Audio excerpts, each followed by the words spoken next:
Bonjour à toutes, aujourd'hui on va parler des montées de lait. C'est drôle parce que nos seins c'est le centre d'attention pendant la grossesse et même souvent après. Nos seins ils nous trahissent au premier trimestre, avant même l'annonce de la grossesse. Ils vont prendre 10 fois plus de place qu'ils occupaient avant. Et puis avant d'accoucher, on nous informe que les montées de lait, ça peut faire mal. C'est vrai. Ce processus permet aux femmes d'allaiter leurs enfants et c'est le moment en fait où le colostrum va se transformer tout simplement en lait maternel. Donc ce qu'on m'a dit, moi, autour des montées de lait.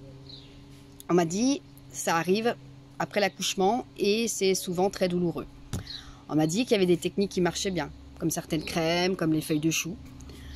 Ce qui fonctionnait par exemple moins bien, c'était l'homéopathie, chez moi personnellement. On m'a dit que ça allait durer quelques jours et que ça allait s'en aller si on souhaitait ensuite ne plus allaiter. Ce que l'on m'a pas dit. On m'a pas dit qu'en cas de césarienne, ça vient pas toujours tout de suite les montées de lait. Ça peut prendre à peu près 4 à 5 jours, alors que normalement ça met 2-3 jours. On m'a pas dit que si on avait peu de contact avec le bébé, ça venait pas tout de suite. Alors que si par contre on faisait du pot à pot, ça pouvait largement aider. On m'a pas dit aussi que si on ne voulait pas allaiter, qu'il fallait surtout pas stimuler les seins ou les vider, etc. ou faire un tire-lait. Tout ça on me l'a pas dit.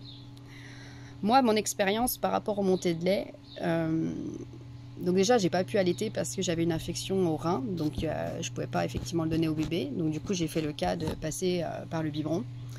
On m'a pas dit quand même que ça allait être des douleurs extrêmement fortes, que j'allais avoir les seins extrêmement gonflés et que ça allait être même des fois plus douloureux que les points, par exemple, que je pouvais avoir en bas.